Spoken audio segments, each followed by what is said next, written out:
Oman breaking ന്യൂസിലേക്ക് സ്വാഗതം. ഒമാനിലെ വിവിധ വാർത്തകൾക്കായി ഈ ചാനൽ സബ്സ്ക്രൈബ് ചെയ്യൂ. സൂർ കൽഹത്തിലുണ്ടായ വാഹനാപകടത്തിൽ മലയാളി യുവാവ് മരണപ്പെട്ടു. കണ്ണൂർ മൊറായാഴ് സ്വദേശിയായ റിഷാദാണ് മരിച്ചത്. അബ്ദുള്ള നസീമ ദമ്പതികളുടെ മകനായ റിഷാദ് ദീർഘകാലമായി ഒമാനിൽ പ്രവാസ ജീവിതം നയിച്ചു വരികയായിരുന്നു. ആശുപത്രിയിൽ സൂക്ഷിച്ചിരിക്കുന്ന മൃതദേഹം നാട്ടിലേക്ക് കൊണ്ടുപോകുമെന്ന് ബന്ധപ്പെട്ടവർ അറിയിച്ചു. ഒമാന്റെ ബജറ്റ് വിമാന കമ്പനിയായ സലാം എയർ മസ്കറ്റിൽ നിന്നും ഇറാഖിലെ എർബിയിലേക്ക് പുതിയ നേരിട്ടുള്ള വിമാന സർവീസ് പ്രഖ്യാപിച്ചു. ഒക്ടോബർ 25 മുതൽ സർവീസ് ആരംഭിക്കും. ഇതോടെ ഇറാഖിൽ സലാം എയറിന്റെ രണ്ടാമത്തെ ലക്ഷ്യസ്ഥാനമായി എർബിൽ മാറും.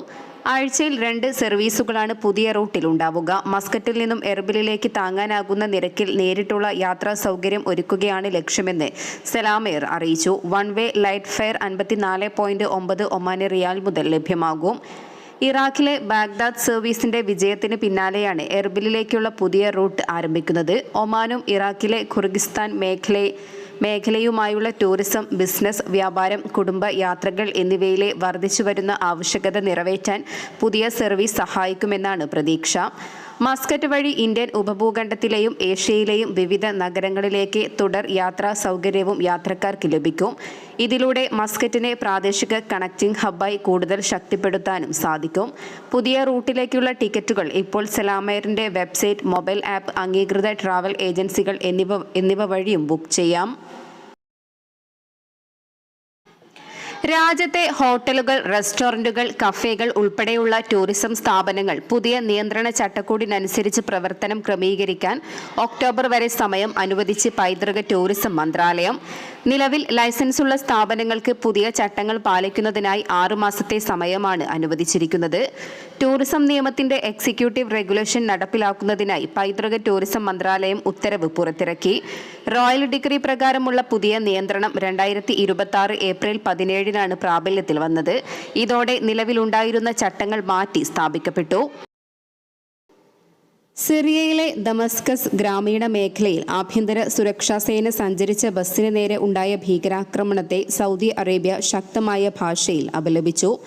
ആക്രമണത്തിൽ നിരവധി സുരക്ഷാ ഉദ്യോഗസ്ഥർക്കാണ് പരിക്കേറ്റത്. തീവ്രവാദത്തിന്റെയും ഭീകരവാദത്തിന്റെയും എല്ലാ രൂപങ്ങളെയും ചെറുത്തു തോൽപ്പിക്കുന്നതിനായി സിറിയൻ സർക്കാർ സ്വീകരിക്കുന്ന മുഴുവൻ നടപടികൾക്കും സൗദിയുടെ പൂർണ്ണ പിന്തുണയും ഐക്യദാർഢ്യവും ഉണ്ടായിരിക്കുമെന്നും വിദേശകാര്യ മന്ത്രാലയം പുറത്തിറക്കിയ പ്രസ്താവനയിൽ വ്യക്തമാക്കി. സഹോദര രാജ്യമായ സിറിയയിലും അവിടുത്തെ ജനങ്ങളിലും സമാധാനവും സുരക്ഷിതത്വവും നിലനിൽക്കട്ടെ എന്ന് ആശംസിച്ച മന്ത്രാലയം ആക്രമണത്തിൽ പരിക്കേറ്റവർ എത്രയും വേഗം സുഖം പ്രാപിക്കട്ടെ എന്നും പ്രാർത്ഥിച്ചു. സൗദി അറേബ്യയിൽ മനുഷ്യർക്കുള്ള വാക്സിൻ നിർമ്മാണം തദ്ദേശീയമായി നടപ്പിലാക്കുന്നതിനുള്ള ബൃഹത്തായ പദ്ധതി അന്തിമഘട്ടത്തിലേക്ക് കടന്നതായി ബയോമെഡിക്കൽ ഇൻഡസ്ട്രീസ് തദ്ദേശീയവൽക്കരണ group chairman doctor Khalid al Musa അറിയിച്ചു. അടുത്ത വർഷം ഉൽപാദനം ആരംഭിക്കാനിരിക്കെ നിർമ്മാണ പ്രവർത്തനങ്ങളുടെ പുരോഗതി 80%-ഓളമായി. രാജ്യത്തിന് ആവശ്യമായ അടിസ്ഥാന വാക്സിനുകളുടെ 80%-വും സൗദിയിൽ തന്നെ ഉൽപ്പാദിപ്പിക്കുകയാണ് പദ്ധതിയിലൂടെ ലക്ഷ്യമിടുന്നത്. ഇത് ഇറക്കുമതിയെ ആശ്രയിക്കുന്നത് കുറയ്ക്കാനും സൗദിയുടെ ഔഷധ സുരക്ഷ ഉറപ്പാക്കാനും സഹായിക്കും.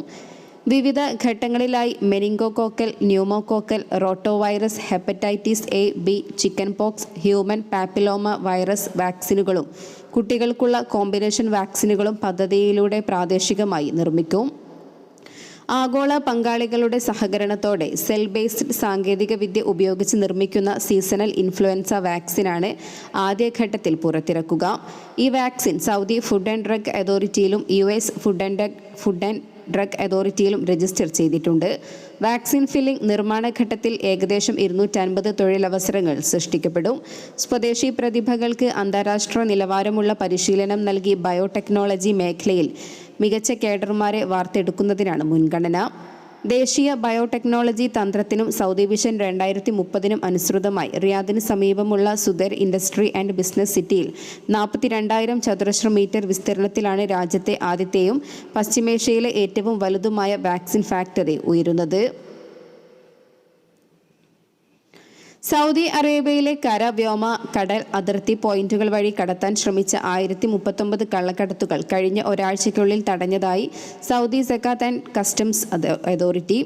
രാജ്യത്തിന്റെ സുരക്ഷ ഉറപ്പാക്കാനും എല്ലാത്തരം നിരോധിത വസ്തുക്കളിൽ നിന്നും സമൂഹത്തെ സംരക്ഷിക്കാനും അതോറിറ്റി തുടർച്ചയായി നടത്തിവരുന്ന പരിശോധനകളുടെ ഭാഗമായാണ് ഈ നടപടി.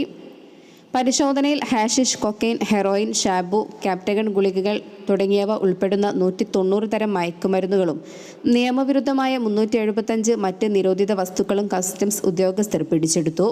ഇതിനു പുറമെ പുകയിലയും അതിന്റെ വിവിധ ഉൽപ്പന്നങ്ങളും കടത്താൻ ശ്രമിച്ച 1951 ശ്രമങ്ങളും അനധികൃത പണമിടപാടുകളുമായി ബന്ധപ്പെട്ട 79 കേസുകളും ആയുധങ്ങളും അവയുടെ അനുബന്ധ ഭാഗങ്ങളും പിടിച്ചെടുത്ത 6 കേസും അതിർത്തികളിൽ വെച്ച് തടയാൻ സാധിച്ചതായും അതോറിറ്റി വ്യക്തമാക്കി. ഒമാനിലെ പണപ്പെരുപ്പ നിരക്ക് കഴിഞ്ഞ മാസം 3.2% ഉയർന്നു. 2025 ജൂലൈയിലെ നിരക്കുമായി താരതമ്യം ചെയ്യുമ്പോഴുള്ള കണക്കാണിത്. അതേസമയം ജനുവരി മുതൽ ജൂലൈ വരെയുള്ള കാലയളവിലെ ശരാശരി പണപ്പെരുപ്പ നിരക്ക് 2.9% രേഖപ്പെടുത്തി. ദേശീയ സ്ഥിതിവിവര കേന്ദ്രം പുറത്തുവിട്ട ഉപഭോക്തൃവില സൂചിക കണക്കുകൾ പ്രകാരം പ്രധാന വിഭാഗങ്ങളിൽ ഭക്ഷണം, മദ്യരഹിത പാനീയങ്ങൾ എന്നിവയിലാണ് ഏറ്റവും ഉയർന്ന വാർഷിക വില വർധനവ് രേഖപ്പെടുത്തിയത്. ഈ വിഭാഗത്തിൽ കഴിഞ്ഞ വർഷം ജൂലൈയെ അപേക്ഷിച്ച് 7.3% വർധനവുണ്ടായി. ഭക്ഷ്യ വിഭാഗത്തിന് പിന്നാലെ ഗതാഗത ചെലവിൽ 6.5% വർധനവും രേഖപ്പെടുത്തി. വിവിധ സാധനങ്ങളും സേവനങ്ങളും വിഭാഗത്തിൽ 5.3%, റെസ്റ്റോറന്റുകളും ഹോട്ടലുകളും വിഭാഗത്തിൽ 3.6% വില വർദ്ധിച്ചു. ഫർണിച്ചർ, ഗാർഹിക ഉപകരണങ്ങൾ, പതിവ് ഗാർഹിക പരിപാലനം എന്നിവയുടെ വിലയിൽ 3.1% വർധനവുണ്ടായി. വടക്കൻ ഷെർക്കിയ ഗവർണറേറ്റിലെ ഇബ്ര വിലായത്തിൽ അൽ ഹൈമ മേഖലയിൽ 3 പൗരന്മാർക്ക് നേരെ വെടി ഉതിർത്തതായി റോയൽ ഒമാൻ പോലീസ് റിപ്പോർട്ട് ചെയ്തു. വെടിവെപ്പിൽ ഒരാൾ മരിക്കുകയും മറ്റ് 2 പേർക്ക് ഗുരുതരമായി പരിക്കേൽക്കുകയും ചെയ്തു. കഴിഞ്ഞ ദിവസമായിരുന്നു സംഭവത്തിൽ പ്രതിയെന്ന് സംശയിക്കുന്ന ഒരാളെ വടക്കൻ Sharqiyah governorate police command arrest ചെയ്തു. പ്രാഥമിക അന്വേഷണത്തിൽ പ്രതിയും വെടിയേറ്റവരും തമ്മിലുണ്ടായിരുന്ന മുൻ വൈരാഗ്യമാണ് സംഭവത്തിന് കാരണമെന്ന് കണ്ടെത്തിയതായി പോലീസ് അറിയിച്ചു. സംഭവവുമായി ബന്ധപ്പെട്ട് ആവശ്യമായ നിയമ നടപടികൾ പുരോഗമിക്കുകയാണെന്നും റോയൽ ഒമാൻ പോലീസ് പ്രസ്താവനയിൽ വ്യക്തമാക്കി. പുതിയ അധ്യയന വർഷത്തിന് മുന്നോടിയായി നടത്തിയ പരിശോധനയുടെ ഭാഗമായി മസ്കറ്റ് ഗവർണറേറ്റിൽ മാനദണ്ഡങ്ങൾ പാലിക്കാത്ത 571 സ്കൂൾ ഉൽപ്പന്നങ്ങൾ ഉപഭോക്തൃ സംരക്ഷണ അതോറിറ്റി പിടിച്ചെടുത്തു. 81 സ്കൂൾ ബാഗുകൾ, 23 ഫയലുകൾ, 21 പേനകൾ, ക്രോക്സ് ചെരുപ്പുകൾക്കായി ഉപയോഗിക്കുന്ന 440 സ്റ്റിക്കറുകൾ, 6 വാട്ടർ ബോട്ടിലുകൾ എന്നിവ ഉൾപ്പെടുന്നു. അനുചിതമായ ചിത്രങ്ങളും ചിത്രീകരണങ്ങളും ഉൾപ്പെടുത്തിയ ഉൽപ്പന്നങ്ങളാണ് പിടിച്ചെടുത്തതെന്നും അതോറിറ്റി അറിയിച്ചു. കുറോമി കഥാപാത്രവുമായി ബന്ധപ്പെട്ട ചിത്രങ്ങളും ഇവയിൽ ഉൾപ്പെട്ടിരുന്നു. സ്കൂൾ സീസണിൽ വിപണിയിലെ നിരീക്ഷണം ശക്തമാക്കുകയാണ് ക്യാമ്പയിന്റെ ലക്ഷ്യം. കഴിഞ്ഞ വർഷം ഒമാനിൽ പ്രവാസികൾക്കായി പുതുതായി അനുവദിക്കുകയും പുതുക്കുകയും ചെയ്ത ഡ്രൈവിംഗ് ലൈസൻസുകളുടെ എണ്ണം 3 ലക്ഷത്തിൽ അധികമെന്ന് ദേശീയ സ്ഥിതിവിവര കേന്ദ്രത്തിന്റെ റിപ്പോർട്ട്. 2025 പ്രവാസികൾക്ക് 3,112 പുതിയതും പുതുക്കിയതുമായ ഡ്രൈവിംഗ് ലൈസൻസുകളാണ് അനുവദിച്ചതെന്നും കണക്കുകൾ വ്യക്തമാക്കുന്നു.